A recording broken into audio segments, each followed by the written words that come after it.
So ಇವಾಗ ಇವತ್ತಿನ ಶ್ಲೋಕ ನಾನು ಶೇರ್ ಮಾಡ್ತೀನಿ ವೇದಾಭ್ಯಾಸದಿಂದ. ನಿಮಿಷ.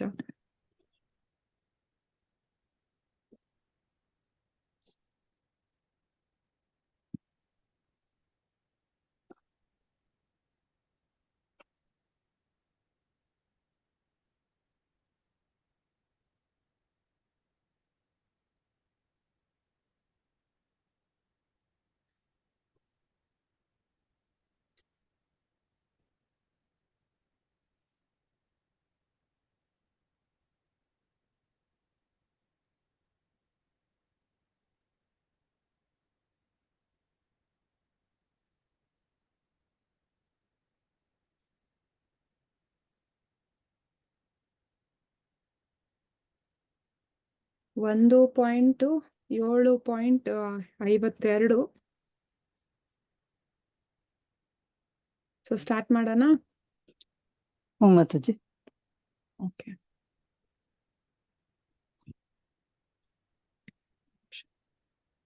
ಎಲ್ಲಾರ್ಗು ಕಾಣಿಸ್ತಾ ಇದಲ್ಲ? ಕಾಣಿಸ್ತಾ ಇದೆ ಮಾತಾಜಿ. ನಿಶಂಸ್ಯ ಭೀಮಾ ಗದತಿ ದ್ರೌಪದಶ್ಚ ಚತುರ್ಭುಜಃ ಲೋಕ್ಯ ವದನಂ ಶಕೂರ್ಯಿದಂ ಆಹಾಹ ಸನ್ನಿವಾ. ನಿಶಮ್ಯ ಭೀಮಾ ಗದಿತಂ ದ್ರೌಪದಶ್ಚ ಚತುರ್ಭುಜಃ ಅಲೋಕ್ಯ ವದನಂ ಶಕ್ಯೂರ್ಯಿದಂ ಹಹಾ ಹಸನ್ನಿವ. ನಿಶಮ್ಯ ಭೀಮಾ ಗದತಿ ದ್ರೌಪದಶ್ಚ ಚತುರ್ಭುಜಃ ಅಲೋಕ್ಯ ವದನಂ ಶಕ್ಯೂರ್ಯಿದಂ ಹಸನ್ನಿವ. ಸೊ ಯಾರು ಟ್ರೈ ಮಾಡ್ತೀರಾ ಇದನ್ನ ಹೇಳಕ್ಕೆ? ಮಾಡ್ಲಾ ಮಾತಾಜಿ? ಮಾಡಿ ಮಾತಾಜಿ. ನಿಮ್ಮ ಹೆಸರು? ರಾಧಾಮಣಿ ಮಾತಾಜಿ. ಹೇಳಿ ಮಾತಾಜಿ. ನಿಶಂಭೀಮ ಗದಿತಂ ದ್ರೌಪದ್ಯ ಚತುರ್ ಆಲೋಕ್ಯ ವದನಂ ಸಖ್ಯು ಆಲೋಕ್ಯ. ಮರ್ತೋದ್ರಿ. ಏನ್ ಮಾತಾಜಿ? ಚತುರ್ ಆದ್ಮೇಲೆ ಭುಜ ಬರುತ್ತೆ, ಅದನ್ನ ಮರ್ತೋದ್ರಿ. ಹ್ಮ್ ಮಾತಾಜಿ. ಚತುರ್ಭುಜ ಆಲೋಕ್ಯ ವದನಂ ಸಖ್ಯು ಇದಂ ಆಹ ಅಸನ್ ಇವ. ಹರೇ ಕೃಷ್ಣ ಮಾತಾಜಿ. ಹರೇ ಕೃಷ್ಣ. ಇನ್ನೊಬ್ರು ಯಾರಾದ್ರೂ ಹೇಳ್ತೀರಾ? ಹರೇ ಕೃಷ್ಣ. ಹೇಳಿ ಮಾತಾಜಿ. ನಿಶಮ್ಯ ಭೀಮ ಗದಿತಂ ದ್ರೌಪದ್ಯ ಚತುರ್ಭುಜಃ ಅಲೋಕ್ಯ ವದನಂ ಸಖ್ಯುರಿದಂ ಅಸನ್ನಿವ. ಹರೇ ಕೃಷ್ಣ. ಓಕೆ. ಇನ್ಯಾರಾದ್ರ ಲಾಸ್ಟ್? ಹರೇ ಕೃಷ್ಣ. ಹರೇ ಕೃಷ್ಣ. ನಿಶಮ್ಯ ಭೀಮಾ ಗದಿತಂ ದ್ರೌಪದ್ಯಶ್ಚ ಚತುರ್ಭುಜಃ ಆಲೋಕ್ಯ ವದನಂ ಸಖ್ಯುರಿದಮಾಹ ಹಸನ್ನಿವ. Hare Krishna. Okay, thank you. So ಇವತ್ತು ಅನುವಾದ ಭಾವಾರ್ಥ ಯಾರಾದ್ರೂ ಓದ್ತೀರಾ? ಇದು ಹರೇ ಕೃಷ್ಣ ಮಾತಾಜಿ. ಅನುವಾದ. ಭೀಮ ದ್ರೌಪದಿ ಮತ್ತಿತರ ಮಾತುಗಳನ್ನು ಆಲಿಸಿದ ಬಳಿಕ ಚತುರ್ಭುಜನು ಅಥವಾ ದೇವೋತ್ತಮ ಪುರುಷನು ತನ್ನ ಆಪ್ತ ಮಿತ್ರ ಅರ್ಜುನನ ಮುಖವನ್ನು ಜಿಟ್ಟಿಸಿದನು ಮತ್ತು ನಸುನಗುತ್ತಾ ಮಾತನಾಡಲಾರಂಭಿಸಿದನು. ಭಾವಾರ್ಥ. ಭಗವಾನ್ ಶ್ರೀಕೃಷ್ಣನಿಗೆ 2 ಭುಜಗಳಿದ್ದವು. ಅವನು ಏಕೆ ಇಲ್ಲಿ ಚತುರ್ಭುಜನೆಂದು ನಿರ್ದೇಶಿಸಲಾಗಿದೆ ಎಂಬುದಕ್ಕೆ ಶ್ರೀಧರ ಸ್ವಾಮಿಗಳು ವಿವರಣೆ ನೀಡಿದ್ದಾರೆ. ಅಶ್ವತ್ಥಾಮನಿಗೆ ಮರಣ ಶಿಕ್ಷೆ ವಿಧಿಸುವ ವಿಷಯದಲ್ಲಿ ದ್ರೌಪದಿ ಮತ್ತು ಭೀಮರು ಭಿನ್ನಾಭಿಪ್ರಾಯ ಹೊಂದಿದ್ದರು. ಅವನನ್ನು ತತ್ಕ್ಷಣ ಮರಣಕ್ಕೆ ಗುರಿಪಡಿಸಬೇಕೆಂಬುದು ಭೀಮನ ಅಭಿಲಾಷೆಯಾದರೆ ದ್ರೌಪದಿ ಅವನನ್ನು ಪಾರು ಮಾಡ ಬಯಸಿದಳು. ಭೀಮ ಅವನನ್ನು ಸಾಯಿಸಲು ಸಿದ್ಧನಿದ್ದನು, ದ್ರೌಪದಿ ಅವನಿಗೆ ಅಡ್ಡಿಯಾಗಿದ್ದಳು ಎಂಬುದನ್ನು ನಾವು ಊಹಿಸಬಹುದು. ಇವರಿಬ್ಬರನ್ನು ತಡೆಯಲು ಭಗವಾನ್ ಶ್ರೀಕೃಷ್ಣನು 2 ಬಾಹುಗಳನ್ನು ಪ್ರಕಟಿಸಿದನು. ಮೂಲತಃ ಆದಿಪುರುಷನು ಶ್ರೀಕೃಷ್ಣನು 2 ಭುಜಗಳನ್ನು ಪ್ರಕಟಿಸಿರುತ್ತಾನೆ. ಆದರೆ ಅವನು ನಾರಾಯಣನ ರೂಪಿಯಾಗಿ 4 ಭುಜಗಳನ್ನು ಪ್ರಕಟಿಸುತ್ತಾನೆ. ನಾರಾಯಣ ರೂಪದಲ್ಲಿ ಅವನು ತನ್ನ ಭಕ್ತರೊಂದಿಗೆ ವೈಕುಂಠ ಲೋಕದಲ್ಲಿ ಇರುತ್ತಾನೆ. ತನ್ನ ಮೂಲ ಶ್ರೀಕೃಷ್ಣ ರೂಪದಲ್ಲಿ ಅವನು ಆಧ್ಯಾತ್ಮಿಕ ಆಕಾಶದಲ್ಲಿ ವೈಕುಂಠ ಲೋಕದಿಂದ ಅತಿ ದೂರದಲ್ಲಿರುವ ಕೃಷ್ಣ ಲೋಕದಲ್ಲಿ ವಾಸಿಸುತ್ತಿರುತ್ತಾನೆ. ಆದ್ದರಿಂದ ಶ್ರೀಕೃಷ್ಣನನ್ನು ಚತುರ್ಭುಜನೆಂದು ಕರೆಯುವುದರಲ್ಲಿ ವಿರೋಧಾಭಾಸವೇನೂ ಇಲ್ಲ. ಅಗತ್ಯ ಬಿದ್ದಲ್ಲಿ ಅರ್ಜುನನಿಗೆ ವಿಶ್ವರೂಪದಲ್ಲಿ ತೋರಿಸಿದಂತೆ ಅವನು ನೂರಾರು ಬಾಹುಗಳನ್ನು ವ್ಯಕ್ತಪಡಿಸಬಹುದು. ಆದ್ದರಿಂದ ನೂರಾರು ಸಾವಿರಾರು ಭುಜಗಳನ್ನು ತೋರಿಸಬಲ್ಲವನು, ಅಗತ್ಯ ಬಿದ್ದಾಗ ಚತುರ್ಭುಜಗಳನ್ನು ಪ್ರಕಟಿಸಬಲ್ಲನು. ಅಶ್ವತ್ಥಾಮನಿಗೆ ಏನು ಮಾಡಬೇಕೆಂದು ಅರ್ಜುನನು ದಿಕ್ಕುಗಾಣದಂತನಾದಾಗ ಅರ್ಜುನನ ಆಪ್ತಮಿತ್ರರ ಶ್ರೀಕೃಷ್ಣ ಪರಿಹಾರ ಒದಗಿಸಲು ಸ್ವಯಂ ಪ್ರೇರಣೆಯಿಂದ ವಿಷಯವನ್ನು ಎತ್ತಿಕೊಂಡು ಮತ್ತು ಅವನು ನಸುನಗೆ ಬೀರುತ್ತಿದ್ದನು. ಹರೇ ಕೃಷ್ಣ ಮಾತಾಜಿ. ಹರೇ ಕೃಷ್ಣ. ಸೊ ಇದು ತುಂಬಾ ಚೆನ್ನಾಗಿದೆ ಈ ಶ್ಲೋಕ. ಸೊ ಹಿಂದಿನ ಶ್ಲೋಕದಲ್ಲಿ ನಿಮ್ಗೆ ಗೊತ್ತು ಹೇಗೆ ಭಿನ್ನಾಭಿಪ್ರಾಯ ಬರುತ್ತೆ. ಸೊ ಭೀಮ ಹೇಳ್ತಾ ಇರ್ತಾರೆ, ಇವನ ಅಶ್ವತ್ಥಾಮ ಎಷ್ಟು ಕ್ರೂರಿ, ಅವನ್ನ ಸಾಯಿಸ್ಲೇಬೇಕು, ತಕ್ಷಣ ಸಾಯಿಸಿ ಇದು ಹಿಂದೆ ಮುಂದೆ ನೋಡ್ಬೇಡಿ ಅಂತ. ಬಟ್ ದ್ರೌಪದಿ ಏನ್ ಹೇಳ್ತಾರೆ ಅಶ್ವತ್ಥಾಮ ಬಗ್ಗೆ? ಸಾಯಿಸ್ಬೇಕಾ? ಬೇಡ ಬೇಡ ಅಂತ ಹೇಳ್ತಾರೆ ಮಾತಾಜಿ. ಏನಕ್ ಬೇಡ ಅಂತಾರೆ? ಬ್ರಾಹ್ಮಣರದ್ದು ಅವ್ರ ಗುರುಗಳು ಬೇರೆ, ನಮ್ಗೆ ಪಾಪ ಬರುತ್ತೆ, ನಮ್ಗೆ ಒಳ್ಳೇದಾಗಲ್ಲ ನಮ್ ಕುಲಕ್ಕೆ ಅಂತ ಹೇಳ್ತಾರೆ ಮಾತಾಜಿ. ಅದೊಂದೇ ಕುಲಕ್ಕ ಅದು ಬಿಡಿ, ಬಟ್ ಮೇನ್ ರೀಸನ್ ಏನು? ಈ ಗುರುಗಳಾಗಿರ್ತಾರೆ ಮಾತಾಜಿ. ಮಾತಾಜಿ ಅವ್ರ ಮಕ್ಕಳನ್ನ ಒಬ್ಬೊಬ್ರು ಹೇಳಿ, ಎಲ್ಲಾರು ಒಟ್ಟಿಗೆ ಹೇಳಿದ್ರೆ ನಂಗೆ ಅರ್ಥ ಆಗಲ್ಲ. ಅರ್ಜುನನ್ ಗುರು ಆಗಿರ್ತಾರೆ ಮಾತಾಜಿ ಅವರು. ಇಲ್ಲ, ಅದೊಂದು ಹರೇ ಕೃಷ್ಣ ಮಾತಾಜಿ. ಅವ್ರ 5 ಮಕ್ಕಳನ್ನ ಕಳ್ಕೊಂಡಿರ್ತಾರೆ. ಆ ನೋವು ಅನುಭವಿಸಿದ್ರಿಂದ ಗುರು ಪತ್ನಿಗೆ ಆ ನೋವು ಅನುಭವಿಸೋದಕ್ಕೆ ಅವ್ರು ಇಷ್ಟಪಡಲ್ಲ ಮಾತಾಜಿ. ಅದೇ ಮೇನ್ ಮುಖ್ಯ ಕಾರಣ. How she is suffering after losing her children, like that other person don't want to suffer. That is the reason. Hare Krishna Mataji. Hare Krishna. Thank you Mataji. So ಎಲ್ಲಾರು ಗಮನ ಇಟ್ಕೊಂಡು ಕೇಳಿಸ್ಕೊಂತಾ ಇದಾರೆ ಭಾಗವತಂನ. ಸೊ ನಂಗೂ ಸಂತೋಷ ಆಯ್ತು. ಸೊ ಈ ದ್ರೌಪದಿ ಆಕ್ಚುಲಿ ನೋಡಿ, ಅವರ 5 ಮಕ್ಕಳು ಸತ್ತೋಗಿದ್ದಾರೆ, ಎಷ್ಟು ನೊಂದನೆಯಲ್ಲಿದ್ದಾರೆ. ಆದ್ರೇನು ಕೂಡ ಅವರ ಹೃದಯ ಎಷ್ಟು ದೊಡ್ಡದು ದ್ರೌಪದಿಗೆ. ಅಲ್ಲಿ ಗೊತ್ತಾಗತ್ತೆ ಅವರ ಒಳ್ಳೆ ಗುಣ. ಈ ಸುಮ್ನೆ ಭಾಗವತಂ ಓದೋದಲ್ಲ, ಪಾಂಡವಸ್ ಬಗ್ಗೆ ಕೇಳೋದಲ್ಲ. ನಿಜವಾಗಿ ಅವರ ಗುಣಗಳು ನೋಡ್ಬೇಕು ಅಂದ್ರೆ ಒಬ್ಬೊಬ್ಬರ ಗುಣ ಭಕ್ತಿ ಸೇವೆಯಲ್ಲಿ, ಭಕ್ತರಲ್ಲಿ ಅದನ್ನ ಮೆಚ್ಚಬೇಕಾದ ಗುಣ. ಎಷ್ಟು ನೊಂದನೆಯಲ್ಲಿದ್ದಾರೆ, ಎಷ್ಟು ಸಿಟ್ಟಲ್ಲಿದ್ದಾರೆ, ಏನು ಗೊತ್ತಿಲ್ಲಿರ ಅದು ಮುಗ್ಧವಾದ ಮಕ್ಕಳು ಮಲ್ಕೊಂಡಿದ್ದಾಗ ಸತ್ತೋಗಿದ್ದಾರೆ. ಇವನ್ ಬಂದು ಹಿಂಗೆ ಘೋರವಾಗಿ ಹತ್ಯೆ ಮಾಡಿದ್ದಾರೆ.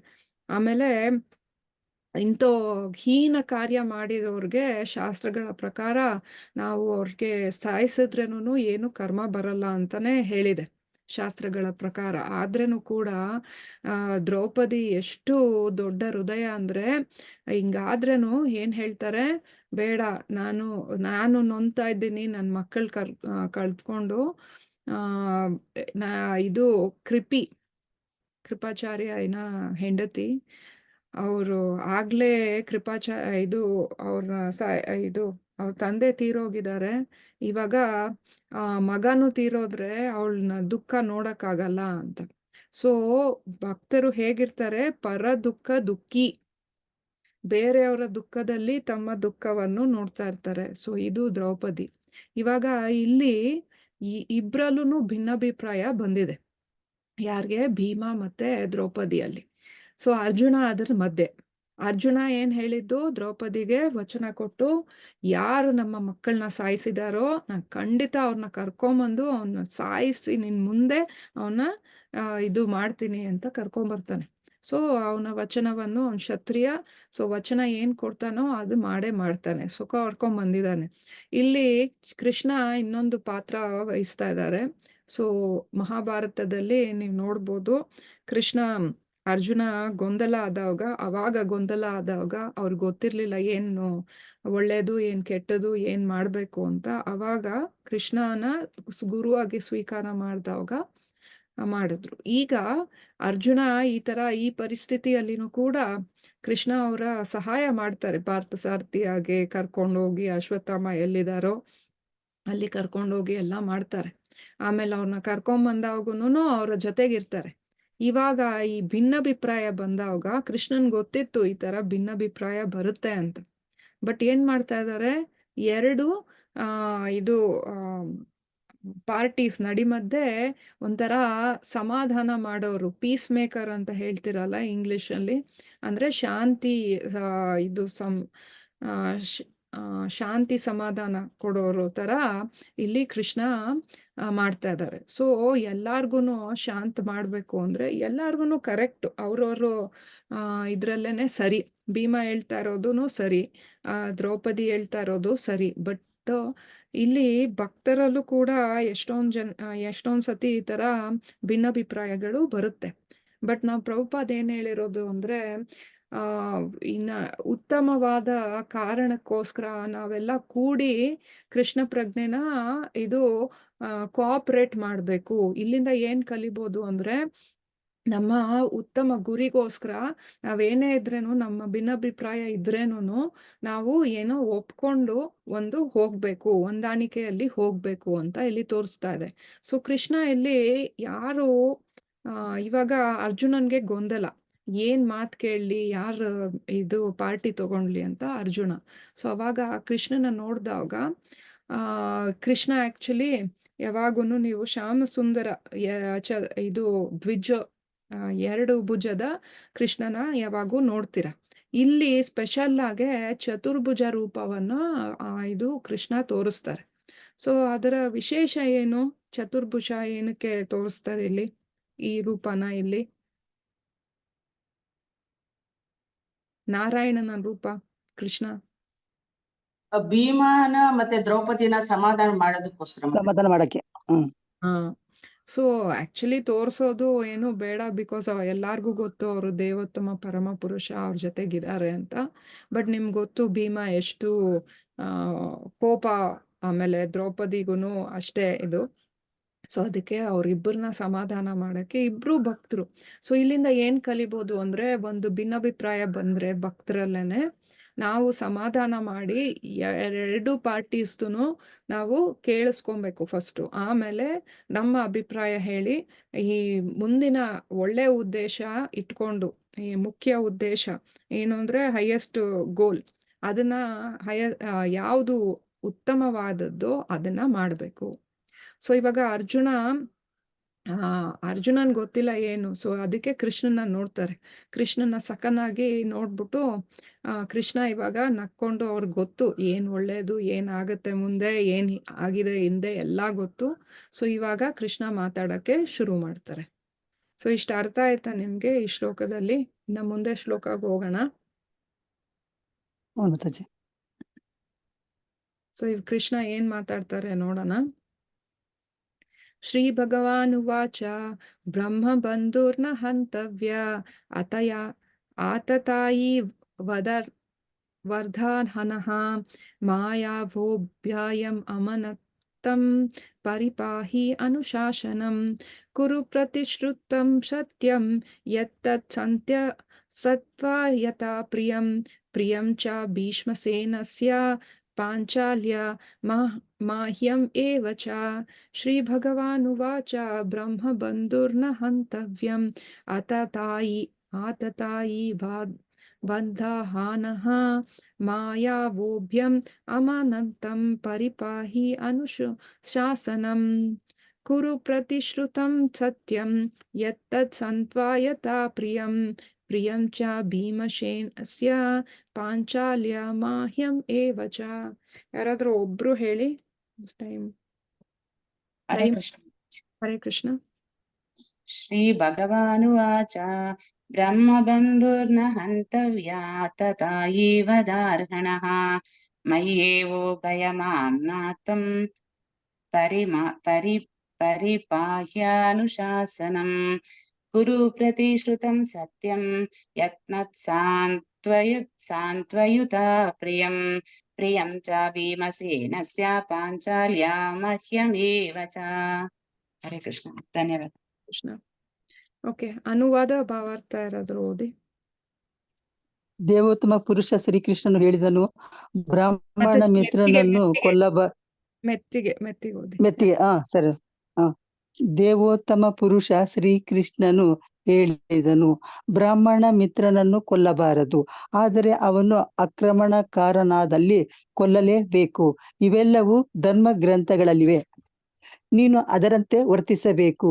ನೀನು ನಿನ್ನ ಪತ್ನಿಗಿತ್ತ ವಚನವನ್ನ ಪಾಲಿಸಬೇಕು. ಅಂತೆಯೇ ಭೀಮಸೇನ ಮತ್ತು ನನಗೆ ತೃಪ್ತಿಯಾಗುವಂತೆ ಕೂಡ ನಡೆದುಕೊಳ್ಳಬೇಕು. ಓದ್ಲ ಮಾತಾಜಿ. ಭಾವಾರ್ಥನು ಓದಿ. ವಿವಿಧ ವ್ಯಕ್ತಿಗಳು ಉಲ್ಲೇಖಿಸಿದ ಧರ್ಮ ಗ್ರಂಥಗಳ ಅನುಸಾರ ಅಶ್ವತ್ಥಾಮನನ್ನು ಸಾಯಿಸಬೇಕೋ ಅಥವಾ ಜೀವಂತ ಪಾರು ಮಾಡಬೇಕೋ ಎಂದು ತಿಳಿಯದೆ ಅರ್ಜುನನು ದಿಕ್ಕು ಕಾಣದಂತಾದನು. ಬ್ರಾಹ್ಮಣ ಬಂಧುವಾಗಿ ಅಥವಾ ಬ್ರಾಹ್ಮಣನೊಬ್ಬನ ಅಯೋಗ್ಯ ಪುತ್ರನಾಗಿ ಅಶ್ವತ್ಥಾಮನನ್ನು ಸಾಯಿಸಲಾಗದು. ಆದರೆ ಅದೇ ಕಾಲದಲ್ಲಿ ಅವನು ಆಕ್ರಮಣಕಾರನೂ ಆಗಿದ್ದನು.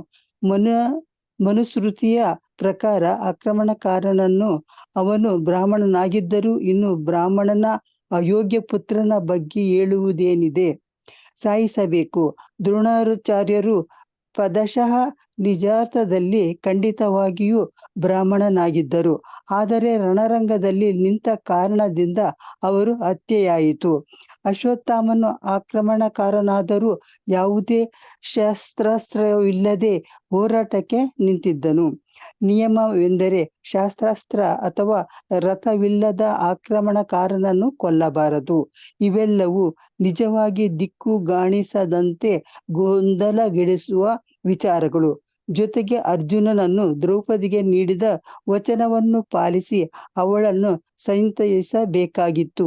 ಅಂತೆಯೇ ಅವನು ಅಶ್ವತ್ಥಾಮನನ್ನು ಹತ್ಯೆಗೈಯುವಂತೆ ಸಲಹೆ ನೀಡಿದ ಭೀಮ ಮತ್ತು ಕೃಷ್ಣರನ್ನು ತೃಪ್ತಿಗೊಳಿಸಬೇಕಿತ್ತು. ಇದು ಅರ್ಜುನನ ಮುಂದಿದ್ದ ಉಭಯ ಸಂಕಟ. ಅದಕ್ಕೆ ಶ್ರೀಕೃಷ್ಣನು ಪರಿಹಾರ ನೀಡಿದನು.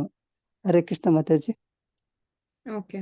ಸೊ ಇವಾಗ ಕೃಷ್ಣ ಇಲ್ಲಿ ಹೇಳ್ತಾರೆ, ಸೊ ಇವನು ಬ್ರಾಹ್ಮಣ ಬಂಧು. ಯಾತಕ್ಕಂದ್ರೆ ಅವನೇನ್ ಮಾಡಿದಾನೆ ಅಂದ್ರೆ ಮಲ್ಕೊಂಡಿರೋ ಮಕ್ಕಳನ್ನ ಸಾಯಿಸ್ಬಿಟ್ಟಿದ್ದಾನೆ. ಸೊ ಅದಕ್ಕೋಸ್ಕರ ಅವನನ್ನ ಇನ್ನೊಂದೇನ್ ಹೇಳ್ತಾನೆ ಅಂದ್ರೆ ಆತತಾಯ. ಸೊ ಭಗವದ್ಗೀತಾಲ್ಲೂ ಕೂಡ ಮೊದಲನೇ ಇದು ಅಧ್ಯಾಯದಲ್ಲಿ ನೀವು ಈ ಪದ ಬರುತ್ತೆ. ಏನದು? ಆತತಾಯ. ಆತತಾಯ ಯಾರಿಗೆ ಹೇಳ್ತಾರೆ ಅಲ್ಲಿ? ಆತತಾಯ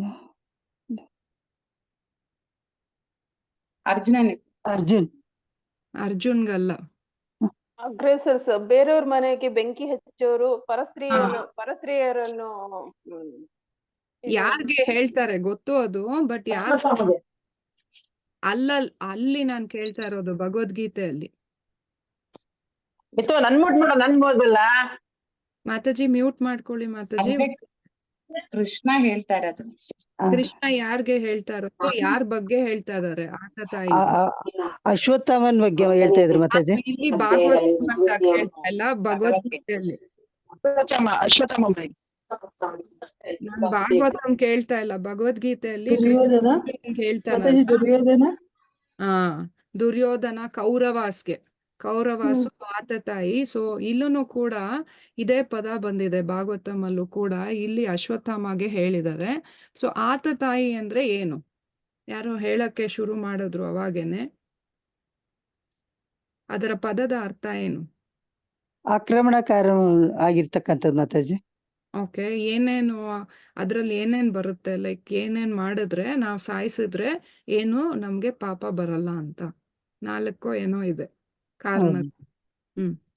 ಏನೇನು? ಒಬ್ರು ಸ್ಟಾರ್ಟ್ ಮಾಡಿದ್ರು ಹೇಳಕ್ಕೆ, ಆಮೇಲೆ ನಿಲ್ಸ್ಬಿಟ್ರು. ಅಂದ್ರೆ ಅಸ್ತ್ರಶಸ್ತ್ರಗಳಿಲ್ಲದನೆ ಯುದ್ಧ ಮಾಡ್ತಾನ ಮಾತಾಜಿ. ಮಲಕೊಂಡಿರ್ತಕ್ಕಂಥದ್ದು ಒಂದನೇ ಕಾರಣ. ಮಲಗಿರ್ತಕ್ಕಂಥ ಮಕ್ಕಳು ಸಾಯಿಸ್ತಕ್ಕಂಥ. ಇಲ್ಲ ಅದು ತಪ್ಪು. ಯಾರೋ ಹೇಳಿದ್ರು ಬೆಂಕಿ, ಯಾರು ನಮ್ಮ ಮನೆಗೆ ಬೆಂಕಿ ಹಾಕ್ತಾರೋ, ವಿಷ ಹಾಕುವವನು, ಆಮೇಲೆ ಬೆಂಕಿ ಮನೆಗೆ ಬೆಂಕಿ ಹಚ್ಚೋರು, ಮತ್ತೆ ಆಯುಧಗಳಿಂದ ದಾಳಿ ಮಾಡೋದು, ಆಮೇಲೆ ಬೇರೆಯವರ ಆಸ್ತಿಯನ್ನ ಸಂಪತ್ತನ್ನ ಲೂಟಿ ಮಾಡೋದು, ಭೂಮಿಯನ್ನ ವಶಪಡಿಸಿಕೊಳ್ಳೋದು ಮತ್ತು ಪರಸ್ತ್ರೀಯನ್ನು ಅಪಹರಿಸೋದು. ಕರೆಕ್ಟ್. 100% ಆನ್ಸರ್. ಇದೆಲ್ಲ ಮಾಡ್ದವ್ರಿಗೆ ಅವ್ರಿಗೆ ಸಾಯಿಸಿದ್ರೇನು ನಮ್ಗೆ ಪಾಪ ಬರಲ್ಲ ಅಂತ ಹೇಳ್ತಾರೆ. ಈವನ್ ಭಗವದ್ಗೀತೆಯಲ್ಲೂ ಶಾಸ್ತ್ರದ ಪ್ರಕಾರ, ವೇದಶಾಸ್ತ್ರಗಳ ಪ್ರಕಾರ ಇಲ್ಲೂ ಕೂಡ ಕೃಷ್ಣ ಆ ಮಾತನ್ನೇ ಹೇಳ್ತಾ ಇದ್ದಾರೆ. ಸೊ ಕೃಷ್ಣ ನೋಡಿ ಎಷ್ಟು ಚೆನ್ನಾಗೆ ಇದು ಪರಿಸ್ಥಿತಿನ ತುಂಬಾ ಚೆನ್ನಾಗೆ ಅನಲೈಸ್ ಮಾಡಿಕೊಂಡು ಇವಾಗ ಒಂದು ಕಡೆ ಭೀಮ ಹೇಳಿದ ಮಾತು, ಮತ್ತೆ ಒಂದು ಕಡೆ ಪಾಂಚಾಲಿ ಅಂದ್ರೆ ಯಾರು? ದ್ರೌಪದಿ ಹೇಳಿದ ಮಾತುನು ಇದು ಒಂಥರ ತೂಕದಲ್ಲಿ ಇವಾಗ ಸಮಾಧಾನ ಹೇಳ್ತಾ ಇದ್ದಾರೆ. ಸೊ ನಾವು ಕೂಡ ಯಾರಾದ್ರ ಒಂದ್ ಸ್ವಲ್ಪ ಭಿನ್ನಾಭಿಪ್ರಾಯ ಇಲ್ದಾದ್ರೆ ಜಗಳ ಆಡ್ತಾ ಇದ್ರೆ ನಾವು ಕೂಡ ಕೃಷ್ಣನಿಂದ ನಾವು ಕಲಿಬೋದು ಹೇಗೆ ಸಮಾಧಾನವಾಗಿ ನಾವು ಅವ್ರನ್ನ ಮಾಡ್ಬೇಕು. ಅಲ್ಲಿಂದ ಒಂದ್ ಸ್ವಲ್ಪ ಮುಖ್ಯವಾದ ವಿಷಯಗಳನ್ನ ತಗೊಬೇಕು, ಇವ್ರ ಹತ್ರ ಒಂದು ವಿಷಯಗಳ ತಗೊಬೇಕು, ಅದನ್ನ ಸಮವಾಗಿ ಕೂಡಿ ನಾವು ನಮ್ಮ ಸೂಚನೆ ಕೊಡ್ಬೇಕು ಅಂತ ಇಲ್ಲಿ ಹೇಳ್ತಾ ಇದೆ. ಸೊ ಇವಾಗ ಏನ್ ಹೇಳ್ತಾರೆ ಅರ್ಜುನನ್ಗೆ, ಸೊ ಅರ್ಜುನನ್ಗೆ ಇನ್ನ ಒಂಚೂರು ತಿಳುವಳಿಕೆ ಕೊಡೋಕೆ, ನೀನು ಅವನ್ನ ಸಾಯಿಸಿದ್ರೇನು ಏನೂ ಪ್ರಾಬ್ಲಮ್ ಇಲ್ಲ, ನಿನಗೇನು ಪಾಪ ಬರಲ್ಲ ಅಂತ ಫಸ್ಟ್ ಹೇಳ್ತಾರೆ. ಆಮೇಲೆ ಹೇಳ್ತಾರೆ ಪಾಂಚಾಲಿ ಏನ್ ಹೇಳಿದಾರೋ ಅದೂ ನಿಜ. ಯಾತಕ್ಕೆ ಅಂದ್ರೆ ಇದು ಅವನು ತೀರೋದ್ರೆ ಹಿಂಗೆ ಆಗತ್ತೆ ಅವ್ರು ಹೇಳೋದು. ಸೊ ಆದ್ರೆ ನಿನ್ಗೆ ಇದು ನಿನ್ ಹೆಂಡತಿಗೂ ವಚನ ಕೊಟ್ಬಿಟ್ಟಿದ್ಯಾ ಇದು ಹಿಂಗ್ ಮಾಡ್ತೀಯಾ ಅಂತ. ಸೊ ಇಬ್ಬರನ್ನೂ ನೀನ್ ತೃಪ್ತಿ ಪಡಿಸ್ಬೇಕು ಅಂತ ಇಲ್ಲಿ ಅರ್ಜುನನ್ಗೆ ಇನ್ನ ಗೊಂದಲ ಮಾಡ್ಬಿಟ್ಟು ಆಮೇಲೆ ಕೊನೆಗೆ ಇನ್ನೂ ಮುಂದೆ ಹೇಳ್ತಾರೆ ಏನ್ ಮಾಡೋದು ಅಂತ. ಸೊ ಒಂಥರ ಇದು ತಿರುವು ತರ, ಇದು ಒಂಥರ ಸೀರಿಯಲ್ ಆಗಿದ್ರೆ ಇದು ನಿಜವಾಗ್ಲೂ ಇನ್ನ ಮುಂದೆ ಇದು ತಿರುವು. ಸೊ ಒಂದ್ ಕಡೆ ಕೃಷ್ಣ ಸಾಯಿಸು ಅಂತ ಹೇಳ್ತಾ ಇದ್ದಾರೆ, ಇನ್ನೊಂದ್ ಕಡೆ ಇಲ್ಲ ಇದು ದ್ರೌಪದಿ ಹೇಳೋದು ಕರೆಕ್ಟು, ಬಿಟ್ಬಿಡು ಅವನ್ನ ಅಂತ ಹೇಳ್ತಾ ಇದ್ದಾರೆ. ಸೊ ಅರ್ಜುನನ್ಗೆ ಏನ್ ಮಾಡೋದು ಅಂತ ಇನ್ನ ಗೊತ್ತಾಗ್ತಾ ಇಲ್ಲ. ಸೊ ಸೇಮ್ ಈ ತರಾನೇನೆ ಪರಿಸ್ಥಿತಿ ಎಲ್ಲಿ ಯುದ್ಧದಲ್ಲಿ, ಮಹಾಭಾರತದ ಕುರುಕ್ಷೇತ್ರ ಅಲ್ಲಿ ಆಗ್ಲೂ ಕೂಡ ಕೃಷ್ಣ ಎರಡ್ ತರ ಅಲ್ಲೂ ಕೂಡ ಈ ತರಾನೇ ಹೇಳ್ದ. ಕೊನೆಗೆ ಕೃಷ್ಣ ಇದು ಅರ್ಜುನ ಕೃಷ್ಣನ ಗುರು ಆಗೇ ಅವನ್ಗೆ ಶರಣಾದಾಗ ಇನ್ನ ಒಳ್ಳೆ ಇದು ಹೇಳ್ದ. ಸೊ ಇವಾಗ ಮುಂದೆ ಹೋಗೋಣ ಇಲ್ಲಿಂದ. ಮಾತಾಜಿ ಒಂದ್ ನಿಮಿಷ.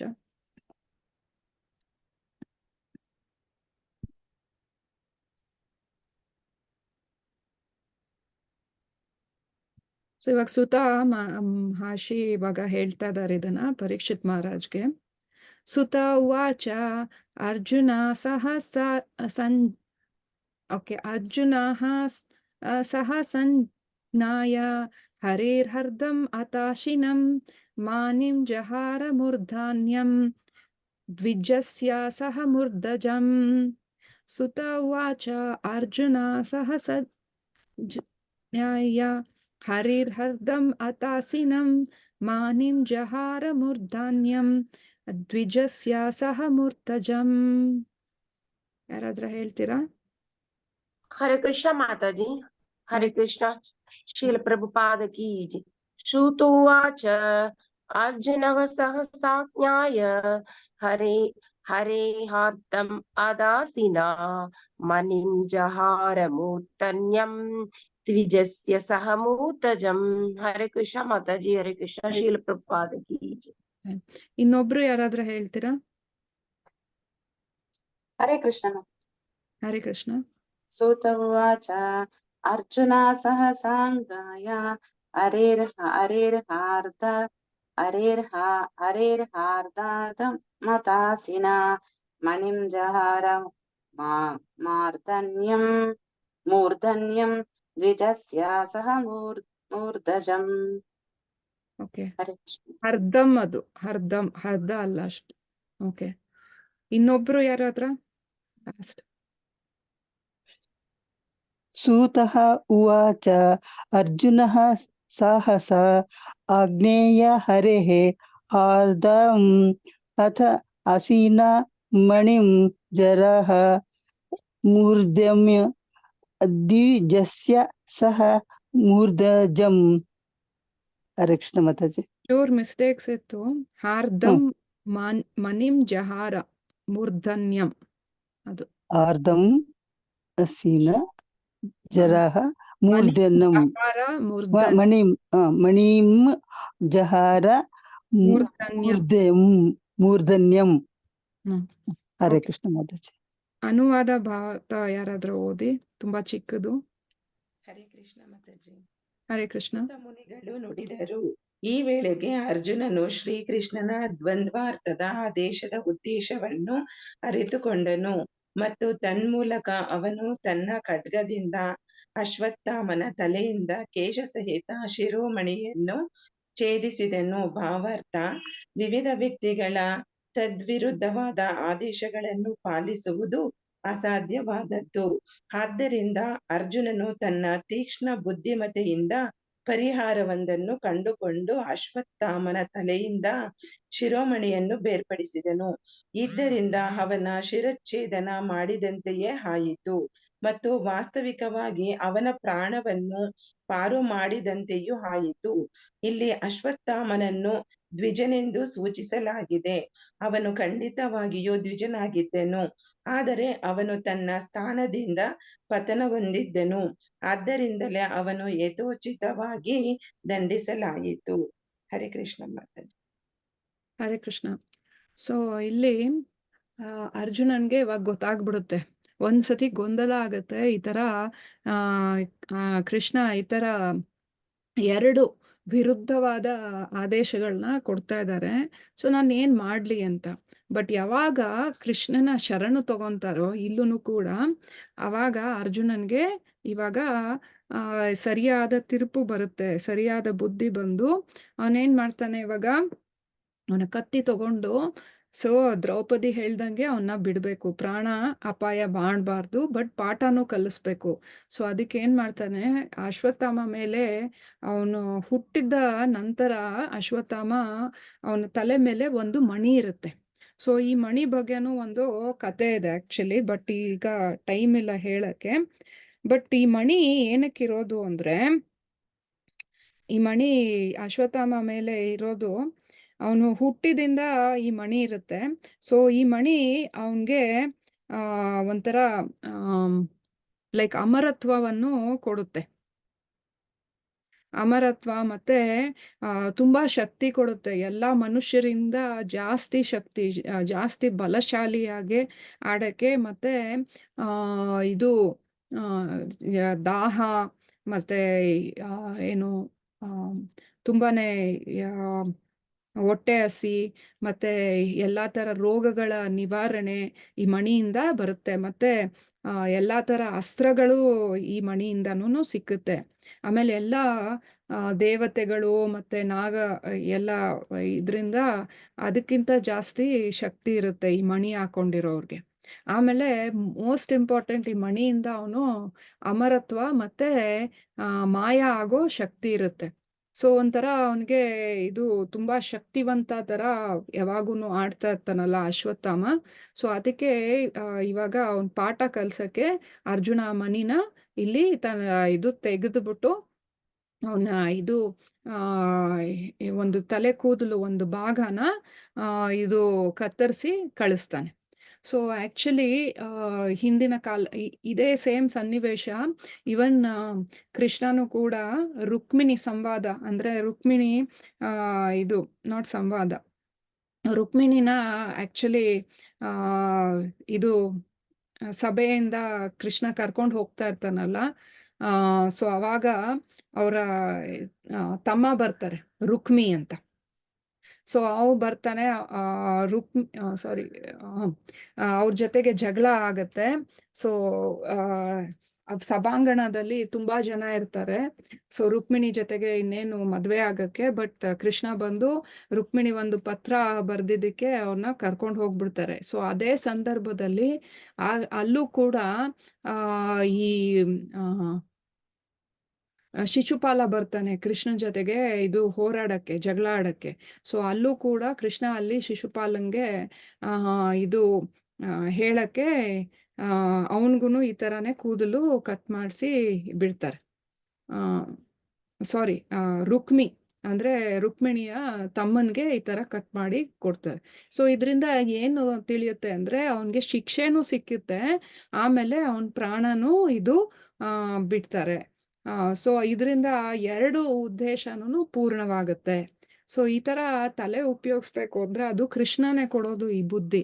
ಇವನ್ ಭಗವದ್ಗೀತೆಯಲ್ಲೂ ಕೂಡ ಒಂದು ಕಡೆ ಕೃಷ್ಣ ಹೇಳ್ತಾ ಇದ್ದಾರೆ, ಹೌದು ಅರ್ಜುನ ನೀನು ಏನ್ ಹೇಳ್ತಾ ಇದೆಯೋ ಅದು ಸರಿ ಅಂತ.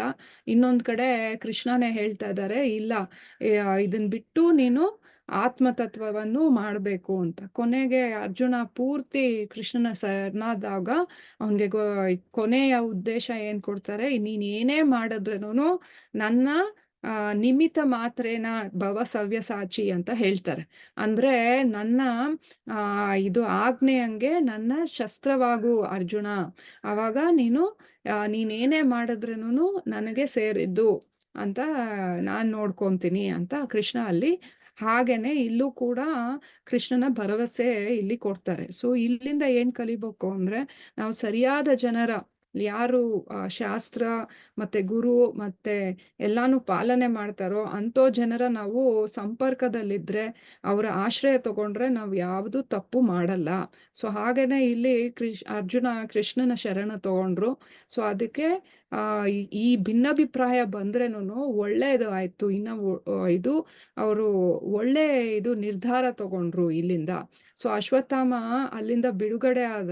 ಬಟ್ ಅವನು ಎಂತೋ ಇದು ಅಂದ್ರೆ, ನಿಮ್ಗೂ ಗೊತ್ತು ಹೇಗೆ ಅಂತ, ಒಂದು ವಾಟ್ಸಪ್ ಅಲ್ಲಿ ಒಂದು ಚಿತ್ರ ಎಲ್ಲಾ ಕಡೆ ಬರ್ತಾ ಇತ್ತು. ಒಂದು ನಾಯಿ, ನೀವು ನೋಡಿರ್ಬೇಕು, ಒಂದು ನಾಯಿ ಏನೋ ಒಂದು ಚಿಕ್ಕ ಚಿಟ್ಟೆನೋ ಏನೋ ಹತ್ತಿಸ್ಕೊಂಡು ಹೋಗ್ತಾ ಇತ್ತು. ಸೊ ಅದು ಒಂದು ಬೆಟ್ಟದ ಮೇಲೆ ಇದ್ರೇನು ಕೂಡ ಎಷ್ಟು ದ್ವೇಷ, ಎಷ್ಟು ಇದು ಅದನ್ನ ಇದು ತಿನ್ಬಿಡೋಣ, ಅದನ್ನ ನನಗೇನಾದ್ರೂ ಆಗ್ಲಿ, ಬಟ್ ಅದನ್ನ ತಿಂದು ಸಾಯಿಸ್ಬಿಡೋಣ, ಆ ತರ ದ್ವೇಷ ನಾಯಿಗೆ. ಸೊ ಆ ಬೆಟ್ಟದ ಮೇಲೆ ಹೋದ್ರೇನು ಆ ತುದಿನೂ ನೋಡ್ತೀರಾ, ಅದನ್ನ ಸಾಯಿಸ್ಬೇಕು ಅಂತ ಹೋಗ್ಬಿಟ್ಟು ಅದನ್ನ ಹಿಡಿಯಕ್ ಹೋಗುತ್ತೆ, ಹಂಗೆ ಬಿದೋಗುತ್ತೆ. ಸೊ ನೋಡಿರ್ಬೇಕು ನೀವು ಈ ಚಿತ್ರನ. ಸೊ ಹಾಗೇನೆ ಅಶ್ವತ್ಥಾಮ ಅಷ್ಟು ಸಿಟ್ಟು, ಅಷ್ಟು ಕೋಪ. ಸೊ ಅದರಲ್ಲಿ ಅವನ ಹಿಂದೆ ಮುಂದೆ ಏನೂ ನೋಡ್ತಾ ಇರ್ಲಿಲ್ಲ, ಏನ್ ಒಳ್ಳೇದು ಏನ್ ಕೆಟ್ಟದು, ಅವನ ಬುದ್ಧಿ ಎಲ್ಲ ಭಂಗವಾಗಿತ್ತು. ಸೊ ಅವನ್ ಪಾಠ ಕಲ್ಸಕ್ಕೆ ಈ ಶಿಕ್ಷೆನ ಕೊಟ್ರು. ಬಟ್ ಆದ್ರೇನು ಹೇಳ್ಬೇಕು ಅಂದ್ರೆ, ಈ ತರ ಅಪಮಾನ ಆದ್ರೇನು ಅಶ್ವತ್ಥಾಮ ಸುಮ್ನೆ ಇರ್ತಾನ? ನಿಮ್ಗೇನ್ ಅನ್ಸುತ್ತೆ? ಸುಮ್ನಿರಲ್ಲ ಮಾತಾಜಿ. ಸೊ ಈ ತರ ನಾವು ಅಶ್ವತ್ಥಾಮ ಇಂದನೂ ನಾವ್ ಏನ್ ಕಲಿಬೇಕು ಅಂದ್ರೆ, ಸಿಟ್ಟು ಅನ್ನೋದು ಇದು ಭಗವದ್ಗೀತೆಯಲ್ಲೂ ಕೃಷ್ಣ ಹೇಳ್ತಾರ ಅರ್ಜುನನ್ಗೆ, ಏನು 3 ನಮಗಿದ್ರೆ ಏನದು, ಕೋಪ ಮತ್ತೆ ಅಸೂಯ ಮತ್ತೆ ದ್ವೇಷ, ಇದಿದ್ರೆ ನಾವು ನರಕಕ್ಕೆ ಹೋಗ್ತೀರಿ ಅಂತ ಹೇಳ್ತಾರೆ. ಸೊ ಇಲ್ಲಿ ಅಶ್ವತ್ಥಾಮ ಇಂದ ನಾವ್ ಏನ್ ಕಲಿಬೇಕು ಅಂದ್ರೆ, ನಾವು ಅಷ್ಟೊಂದು ದ್ವೇಷ ಮಾಡಿದ್ರೆ ನಮ್ಗೆ ಬುದ್ಧಿ ಹೋಗುತ್ತೆ. ಸೊ ಅದರಿಂದ ನಾವು ಸಹಿಯಾದ ಆಶ್ರಯ ತಗೊಬೇಕು. ಸೊ ಕೃಷ್ಣನ ಆಶ್ರಯ ತಗೊಂಡ್ರೆ ನಮ್ಗೆ ಒಳ್ಳೆ ಬುದ್ಧಿ ಮತ್ತೆ ಒಳ್ಳೆ ಗುರಿ ಸಿಕ್ಕುತ್ತೆ ಅಂತ ಇಲ್ಲಿ ಗೊತ್ತಾಗುತ್ತೆ. ಸೊ ಎಲ್ಲ ನಾವು ಭಕ್ತರಾಗಿದ್ರೇನು ಕೂಡ ನಮ್ಮಲ್ಲಿ ಭಿನ್ನಾಭಿಪ್ರಾಯ ಬರೋದು ಸಹಜ. ಬಟ್ ನಾವು ಒಂದು ಸಮಾಧಾನ ಮಾಡೋರು, ಅವ್ರಿಗೆ ಗೊತ್ತಿರ್ಬೇಕು, ಎಂತೋ ಕಲೆ ಇರ್ಬೇಕು ಅಂದ್ರೆ ಕೃಷ್ಣ ಇಲ್ಲಿ ತೋರಿಸ್ತಾ ಇದ್ದಾರೆ. ಸೊ ಅವ್ರದ್ದು ಇಬ್ರು ಬಿಡಕ್ಕಾಗಲ್ಲ, ಇಬ್ಬರಿಂದನೂ ಮುಖ್ಯವಾದ ಕಾರಣಗಳನ್ನ ತಗೊಂಡು ಮುಂದೆ ಯಾವ್ದು ಒಳ್ಳೆ ಗುರಿ ಅದನ್ನ ಮಾಡ್ಬೇಕು ಅಂತ ಇಲ್ಲಿ ಕೃಷ್ಣ ತೋರಿಸ್ತಾ ಇದ್ದಾರೆ. ಸೊ ಇನ್ನ ಮುಂದೆ ಹೋಗೋಣ, ಮುಂದೆ ಶ್ಲೋಕಕ್ಕೆ